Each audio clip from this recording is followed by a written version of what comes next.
everybody, welcome to Let's Play Castlevania 2 Simon's Quest with me, RockPaperMario. Step into the shadows of the Hell House. You've arrived back here at Transylvania on business to destroy forever the curse of the evil Count Dracula. Yep, and that's all they tell you, but actually, this game does have a storyline, and it has a storyline that I really like, actually. Because the storyline of this game, as far as I know, now correct me if I'm wrong, but when we beat Dracula in Castlevania 1, which I haven't done yet and I feel really guilty about, he curses you, and then what you have to do is you have to try and find his body parts so that you can put him back together to bring him back to life so that you can kill him again. Now, every playthrough of Castlevania 2 Simon's Quest starts with some nice grinding, so let's just get going on that, and it'll give me a chance to explain some stuff. Now, as you probably noticed from the intro, I'm doing this as part of the 8-bit summer thing, as organised by MasterXPlouDer, and I just, you guys know that I was going to do this anyway, but as soon as I saw, as soon as I saw the 8-bit summer thing and I found out that I could get involved, I decided to jump on this opportunity and just do it now for the laugh. I mean, what better game to play at the height of summer than Castlevania 2 Simon's Quest? It's such a bright, sunshiny game. But yeah, this game, I love this game. It is probably my favourite NES game, definitely. It's just one of those games that I can just turn on and play all the way through on a day, and it's just, I can have a great time doing it, so, and I know everyone hates this game, for some reason, don't ask me why, but people seem to dislike it, and for reasons which I don't really see, anyway. I know, I see some things that, people say wrong with it, and, one of them is that the game doesn't tell you what to do, and that it's deliberately misleading sometimes, which it is. There are characters in this game that'll just lie to you and tell you to do things that you're not supposed to do. What a horrible night to have a curse! Here's another mechanic that I was just going to explain, and it's the day and night thing. Now, during the nighttime, monsters will take twice as many hits to kill, but they'll also give you twice as many hearts, which are your currency in this game. As far as I remember, you can hold up to 256 of them, but we're not going to need that much yet. But during the night time, you can't do anything in the towns because, for one thing, there are monsters there that you just have to fight, and all of the people are gone home and they're after locking up their houses because of the monsters that are prowling about. So, in my opinion, that's something people complain about, but in my opinion, that's a good thing. Because, now you might be thinking, okay, Harry's gone crazy. But, okay, if they start jumping, just walk a bit away from them, and they'll start walking like normal people again. So, that's what you do. Oh yeah, but I like the nighttime thing because, it gives you an excuse to grind. In, Zelda, when you have to grind for rupees, or you have to grind for anything, or, yeah, that's the best example I can think of. In Zelda, when you have to grind for rupees in Zelda 1, which you do if you want to do it, if you want to, have a good time playing the game, then, you always feel that you could be going on to the next dungeon, or, you could be doing something else, and, the thing is, in this game, when it's nighttime, you can't do anything else except kill enemies, so you might as well just grind for hearts. So that's one thing I like, is that the nighttime thing gives you, an excuse to grind. You don't feel like you could be doing something else while you're grinding, so... but yeah, I think, I love the whole 8-bit summer thing, and I was actually seriously considering doing Final Fantasy 1 for it, because I would love to do that, but I felt that I'd just be doing it on a whim, and that I wouldn't be properly prepared for it. Was one of the reasons, so I think I wouldn't make a good job of it. The other reason is that I'm LPing Final Fantasy 6 at the moment, so I don't think I'd do 2 Final Fantasy games at once. I just think it'd be silly, so... So as soon as, I just recorded the end of Sonic the Hedgehog there, and as soon as I record the end of that, I've got straight into this, because I just can't wait. Maybe if the 8-bit summer thing happens again next summer, which I think would be so fun, because I think it's a great idea, that it could, like, become a thing. Then maybe I'll do Final Fantasy next year, but, for those of you that are, like, looking to get involved in the 8-bit summer, as far as I know, you can't unless you've applied, unless you've asked to be involved, unless you've asked MasterXPlouDer to be involved, by July 1st. I think that's the deadline to get in on it, because there are just so many people that have expressed interest.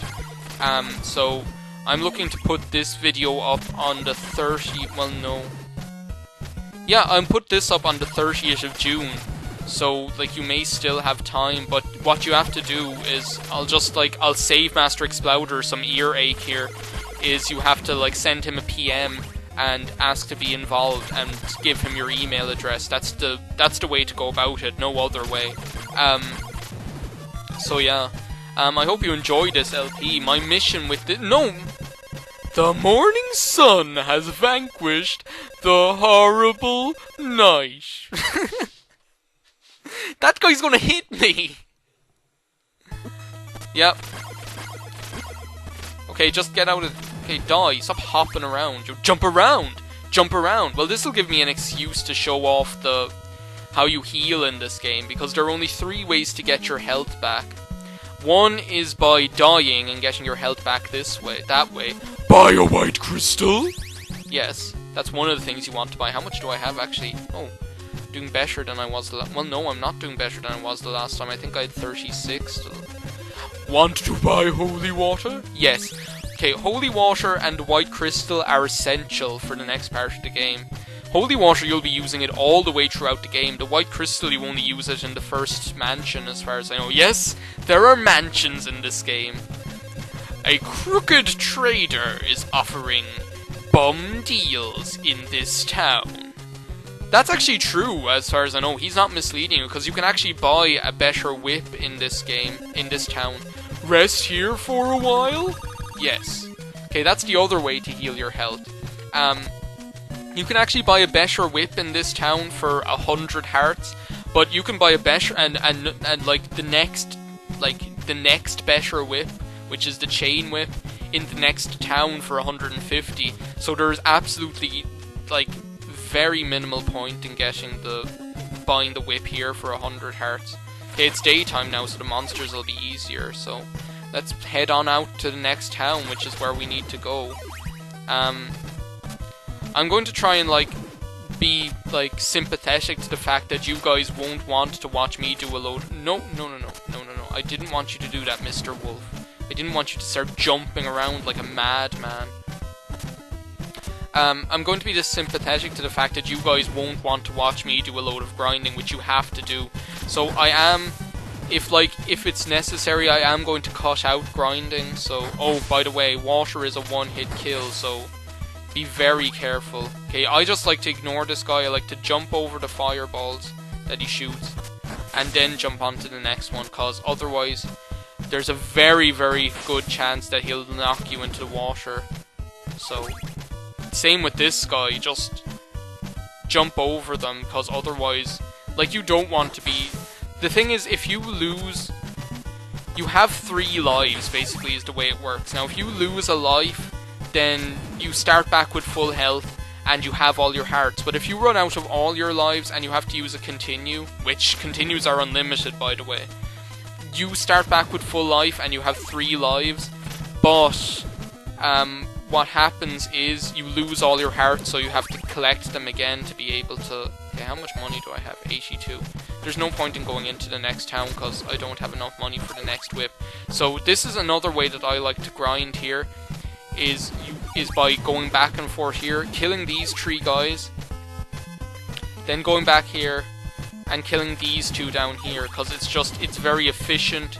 You get hearts this way, and at night each of those will drop half big hearts. So I'm going to cut out this grinding. I'm going to cut to— well, first of all, I'll probably cut to when it says it's night time, because there's no point in going into the next town unless you have 200 hearts, because you need 150 for the whip, which is— you need 150 for the next whip upgrade, and you need 50 for the first weapon, which is the dagger, and the dagger is practically essential for the first mansion, which the mansions in this game are like dungeons. Oh, there's a level up.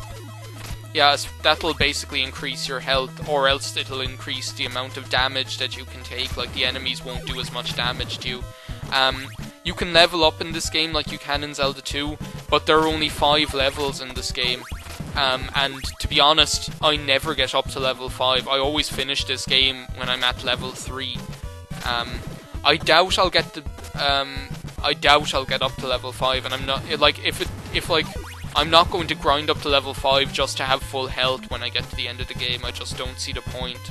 I want to keep this short and sweet, which I don't seem to be doing by keeping all these battles and by keeping all this grinding in. So, how many hearts do we have now? 126. What a horrible night to have a curse. And then it turns dark. That's nice. So yeah, as you can see, these guys will drop more hearts. So this is like the second grinding spot that I use. This is always the way I start this game, because you can just like go back and forth here and kill these guys. Okay, you want to start whipping while you're off screen, because when that guy takes 2 hits, he can actually like knock you back into the other screen. So hopefully I won't have to demonstrate that. So yeah, you'll start picking up hearts really quickly. We already have 144. I'm probably going to... Okay, why do I keep doing that? That's so stupid. It doesn't matter, I can heal in the next town, there's a church, but... So yeah, my mission, unless should you choose to accept this, is to try this game, because I feel that this game gets far too much... Okay, stop doing that! You do the same fucking thing every fucking time. Idiot. I'm really bad for doing stupid things like that. Well, I suppose I could show you the holy water. The holy water is actually... Here's your inventory. There's a white crystal. You press up and B to launch your weapon, just like in Castlevania 1. The holy water is really handy for enemies that are like that are below you, where you can't reach them, because it'll actually save your ass a lot of times. Okay, that's the way you do it. You don't, like, jump into the skeleton. So yeah, that's the holy water. But the other thing, the thing that you'll use the holy water the most for, is for, breaking blocks, because there are actually like blocks that you can break in this game, and that's what you'll use the holy water most often for, is for breaking them. So what time are we at? We're at like 13 minutes. I think I should leave it off here. When we get to in between parts, I'm going to grind up, and in the next part it'll be morning, and we'll go into the town and we'll buy the next upgrade for the whip, and we'll buy our dagger. So I'll see you next time on Let's Play Castlevania 2 Simon's Quest. I hope you liked this part, and I hope you try this game, and I hope you give it a chance, because try playing it along with me, and I'll see you next time on this part of... Okay, just finish the video.